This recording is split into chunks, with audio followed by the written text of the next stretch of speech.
utawa gawuta kang jempok ing dzarki iku rodban kang teles. Wis. Aku mau kan ngomong, kalau masjid itu ada beberapa kotoran burung, sampean tenang saja ndak apa-apa. Yang penting ojo malah mau goleki. Oke, teleke. Oke, ke positif teleke terus mau gawe nggon sujudmu. Kan iki pancen uang penggawean kowe. Paham ra? Kowe nyapok ning kono, iki ngepas nih, Pak. Ben gak kena wong liya. Enggak perlu begitu, paham ra? Kalau memang kamu mau melakukan satu gurbah, bersihkan itu kalau memang mungkin dibersihkan. Kalau tidak mungkin ya sudah hindari. Kalau bahkan kalau perlu ditandai, paham ra? Kayak kapur biasa nih, dibunderi. Awas telek. Oh no. Aduh, terus malah, loh bahasanya kan ngono. Malam ya ta'amat mula kota. Berarti memang gue pengen rono, paham? Iki aku cocok iki. Iki yang sesuai ambek pesenku. Misalnya lo kan enggak bisa salat enggak ono hubungane ambek pesen, Bro. Heeh. Utawa nggawe tamu atau pakaianmu itu ada yang basah kemudian nemplek ambek telek mau. Iku masalah. Artinya iku gak dimafu. Oke, wa furduha sudah sini aja lah. Apa namanya? Mungkin ada yang tanya ini. Apa gimana? Insyaallah. Tapi aku yang paling penting aku pokok dongakno. Aku muga-muga paringi lancar, paringi selamat. Insyaallah besok lusa kita mau ziarah sampai umrah, muga-muga dadi ziarah lan umrah sing makbul, sing mabrur, sing makbul, sing masmu, muga-muga menjadi satu sowan sing dadi ridhone Mbah Kanjeng Nabi sallallahu alaihi wasallam. Samantungano ngajak akeh kok kanca-kanca akeh sen melu. Alhamdulillah lan muga-muga paringi lancar, waras kabeh, lan muga-muga keluarga sing ditinggal muga-muga dijaga oleh Allah Subhanahu wa taala. Lan kula nggih sepindah malih Pak, saya mengaturkan ribuan terima kasih atas perhatian panjenengan, apresiasi panjenengan terhadap teman-teman pesantren, teman-teman santri khususnya yang ada di Al-Falah ini. Moga-moga jadi satu jariah dari panjenengan yang bermanfaat, bisa dikembangkan oleh anak-anak tadi. Walaupun tadi ya saya gojloki atau agak guyon-guyon, tapi sebetulnya kami sangat berterima kasih betul dan benar-benar merasa tersapa, merasa terpedulikan. Aku yang tahu mikir udah tak warai nyukur. Kapan-kapan diadakan lomba latihan menjahit ya Pak? Saya pengen nyaing itu loh Pak. Itu saya pengen menyelesaikan itu loh Pak. Dan ini kan kebetulan bertepatan dengan bulan-bulan santri Pak istilahnya. Karena ya tadi panjenengan bilang bahwa di tanggal 22 di mana kita santri-santri ini diberi hadiah oleh Presiden kala itu Bapak Jokowi untuk apa? Memperingati, untuk mengingat-ingat jasa daripada para guru-guru kita, para pahlawan kita yang kebetulan bertepatan dengan tanggal 22 Oktober. Makanya ketika jenengan ngersakne niku terus akhirnya sama teman-teman digeser di tanggal sekarang ini. Ya mudah-mudahan jenengan tidak terlalu kecewa. Pokoknya konco-konco kalau namung pengen kayak kita ngaji kayak ngeten iki Pak. Kayak kita ngaji ini ngaji kayak begini ini ya sebetulnya cara kita mempertahankan kesantrian kita ya cara yang tidak boleh ditinggalkan ya adalah ngaji ini. Jadi kalau udah ngomongkan santri tapi tidak ngomongkan ngaji atau ngomongkan santri acaranya bukan ngaji itu ya dipertanyakan kesantriannya. Dan memang ngaji itu fardun fi kulil awqati wal halat. Bahwa ini agak berbeda dengan ibadah-ibadah yang lain, Pak. Kalau ibadah-ibadah yang lain itu furidat fi waktin duna waktin. Kefarduannya, kewajibannya itu di satu momentum tertentu. Puasa ya Ramadan, sholat ya ada waktunya. Tapi kalau ngaji itu enggak, Pak. Wa thalabul ilmi itu fardun fi kulil awqati wal halat. Bahwa ngaji itu atau meningkatkan pengetahuan kita itu kewajibannya dalam semua kondisi, dalam semua waktu. Dalam kondisi kayak apapun, pengen iso itu penting, Pak. Pengen bisa itu harus. Makanya cara dawuh Mbah Kanjeng Nabi sallallahu alaihi wasallam, jangan pernah merasa telat untuk ngaji, untuk belajar. Ta'allamu al-ilma fa inna ahadakum la yadri mata yahtaju ilaih.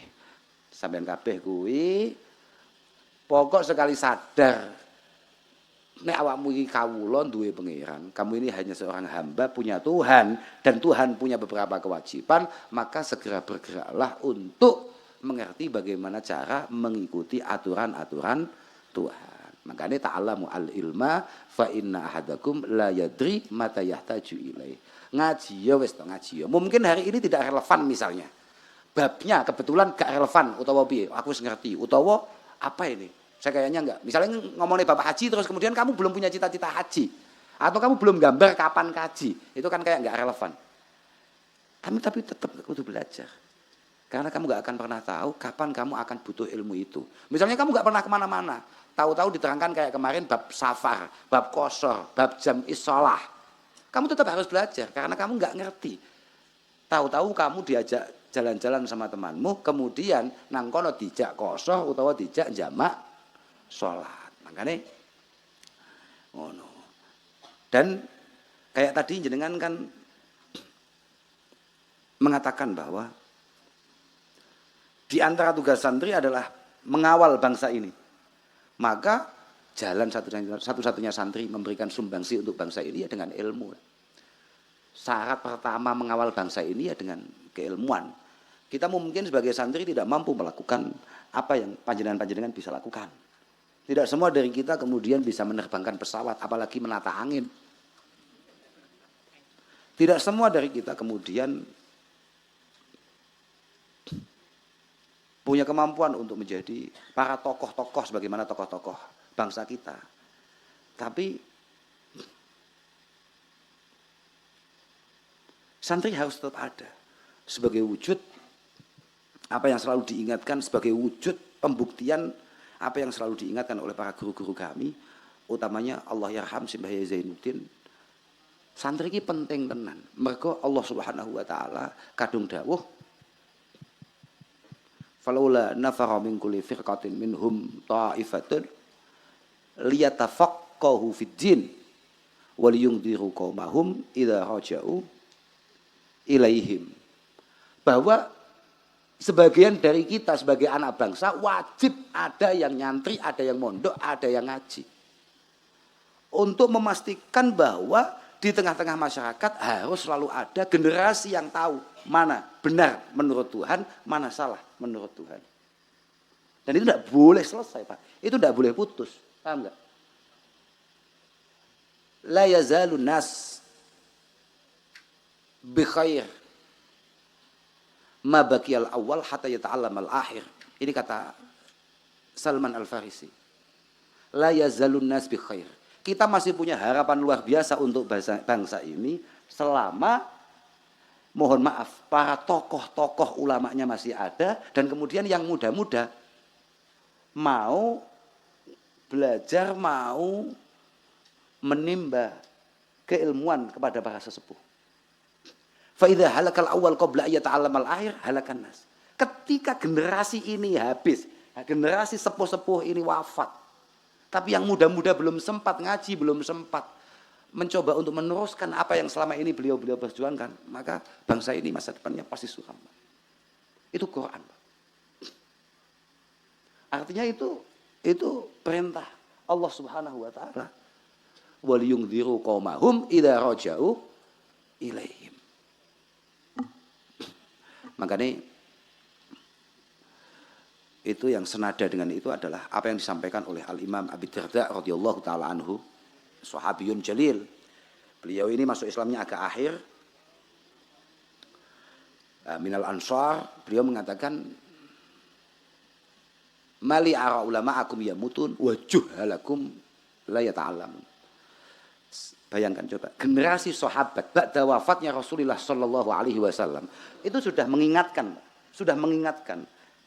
Beliau agak khawatir ketika orang tidak terlalu tertarik dengan menuntut ilmu. Tidak terlalu tertarik dengan ngaji. Enggak pengen ngaji. Dia lebih fokus kepada amal. Amal itu baik. Tapi meningkatkan keilmuan itu juga sangat penting. Untuk memastikan bahwa warasah.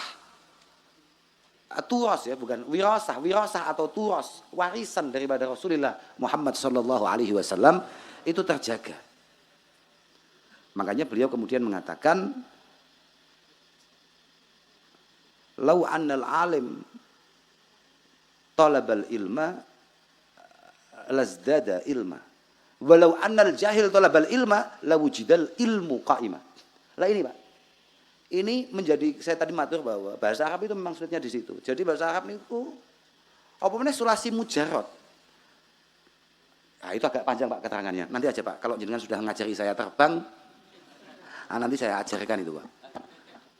Ya walhasil begitu. Lau annal alim, pokok kesimpulannya adalah pokok mohon maaf.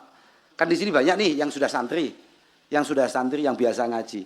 Kalau kamu kemudian merasa bahwa ilmu yang kamu miliki itu sudah cukup, kamu tidak pengen untuk kembali matlaah, maka kamu bukan santri sejati. Kamu melanggar apa yang disampaikan oleh Rasulullah Shallallahu Alaihi Wasallam. La yashba'a mu'minun min khairin yasma'uhu hadda yakuna muntahahu al jannah. Kamu sudah melanggar sebagai santri yang paling ngerti apa yang disampaikan oleh Rasulullah, bahwa seorang santri sejati, mukmin sejati, dia tidak akan pernah merasa cukup dengan kemampuan yang dimiliki. Pasti. La yashba'a mu'minun min khairin yasma'uhu hadda yakuna muntahahu al jannah. Sampai mati dia akan terus mencoba untuk belajar.